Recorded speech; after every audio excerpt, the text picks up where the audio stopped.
అత్త చాలా తొందరపడుతుంది అనమాట.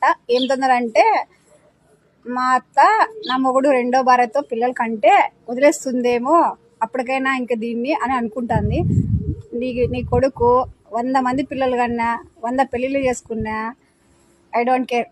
నాది మాత్రం నేను పట్టు వదలని విక్రమార్కుల్లా నీ కొడుక్కి నీకి గట్టిగా పనిష్మెంట్ అయ్యే వరకు దాన్ని లాక్కుపోతూనే ఉంటా.